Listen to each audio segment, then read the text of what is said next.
አማራን በኢኮኖሚያዊ ጉዳዮች በተለይ ደግሞ የኢኮኖሚው መሰረት ግብርና ስለሆነ ግብርናውን በሙሉ በማገድ በረሃብ መፍጀት ይቻላል የሚለው የሽመልስ አብዲሳና አብይ አህመድ እቅድ ይሄው ተግባራዊ እየተደረገ ይገኛል።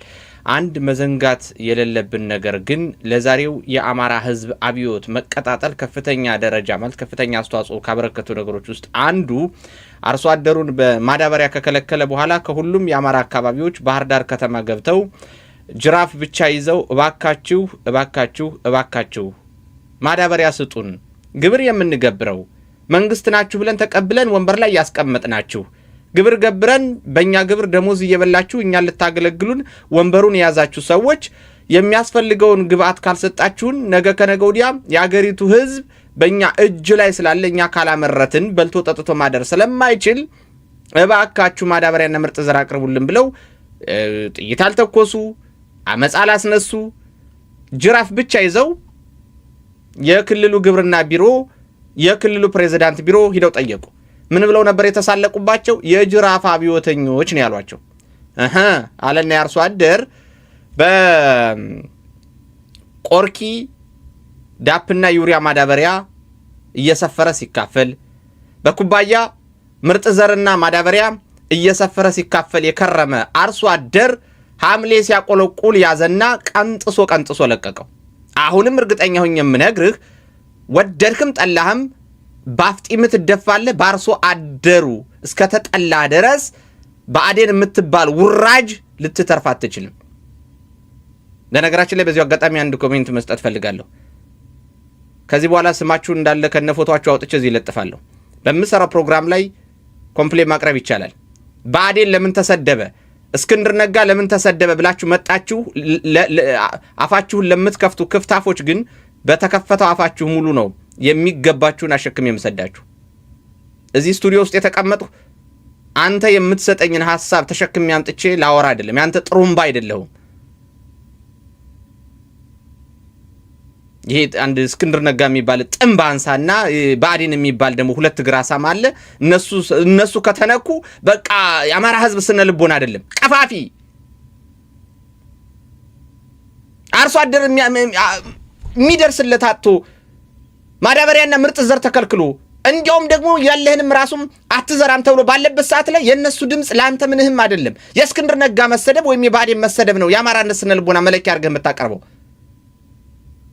ይሄ ጭቃ የሆነ ሐሳቢያችሁን ተሸክማችሁ ስትመጡ ስታሳዝኑ ያለህበት ሁኔታ ተረድተዋል። ግን እያንዳንድ እኔ በጣም ነው የምትገርሙኝ። እርስ በርስ ስትነካከስ አንተ እስክንድርን ተሸክመ ልታነግስ ስትንከረፈፍ ምስራቅ አፍሪካ በአንተ ላይ በቂ የሆነ ቁማር እየቆመረብህ ነው። ይሄን እንኳን መገንዘብ ያቃተ ደንቆሮ እና እዚህ የመጣችሁ ሐሳብና እንትን ልትመርጡልኝ የምትፈልጉ ሰዎች በኪሳችሁ ያዙት።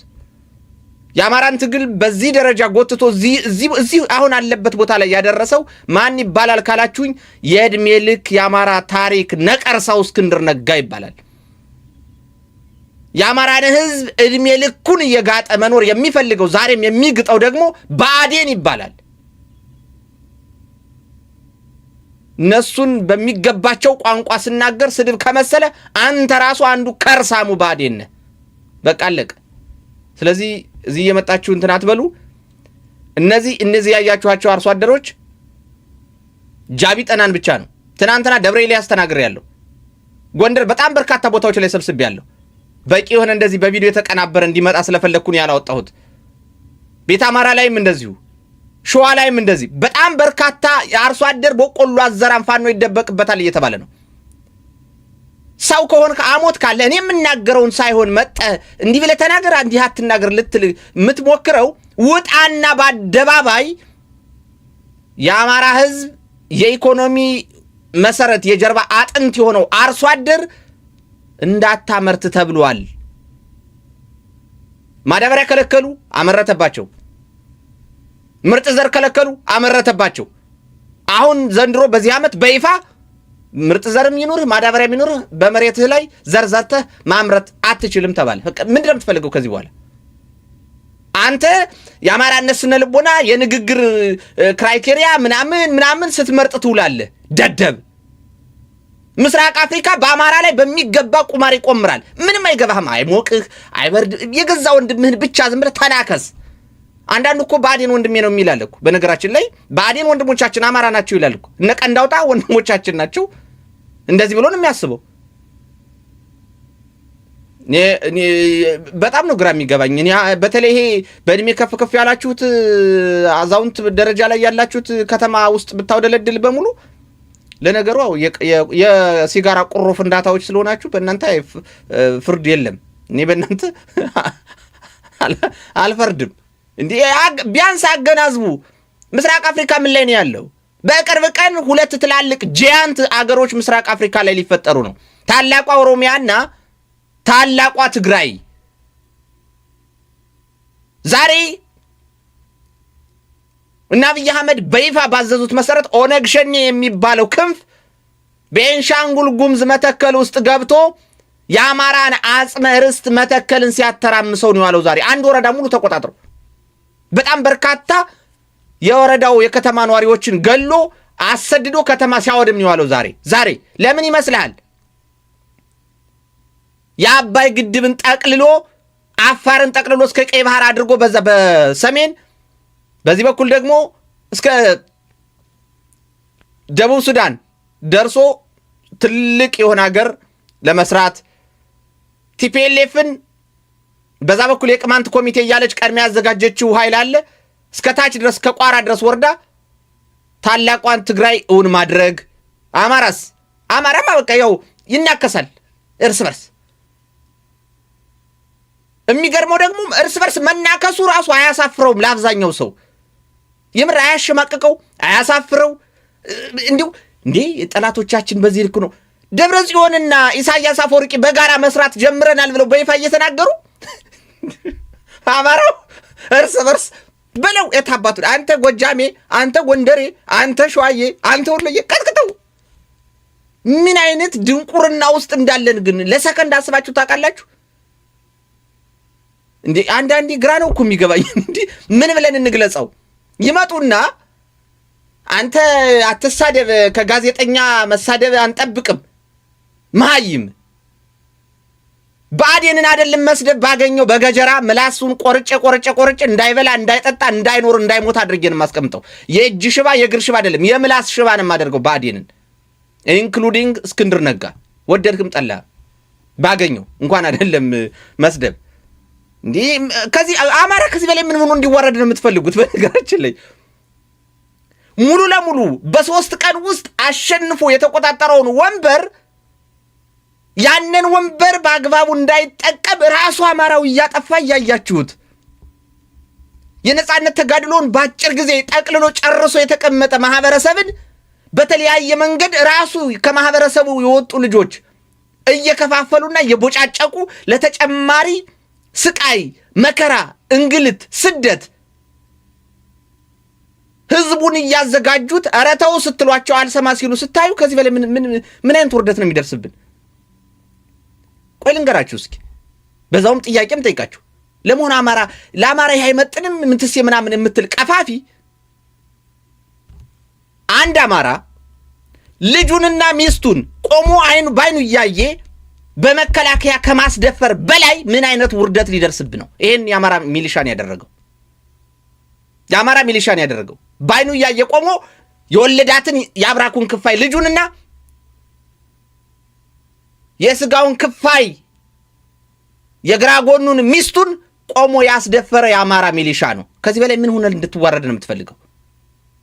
ከዚህ በላይ ውርደት ምን አይነት ውርደት ልትዋረድ ነው? እንዲሁ ሌላውን ተውት። የምር ግን የአማራ ሚሊሻ በፋኖ ላይ መተኮሱ በራሱ እጅግ በጣም የወረደ ውርደት አይደለም? ከዚህ በላይ ውርደት አለ?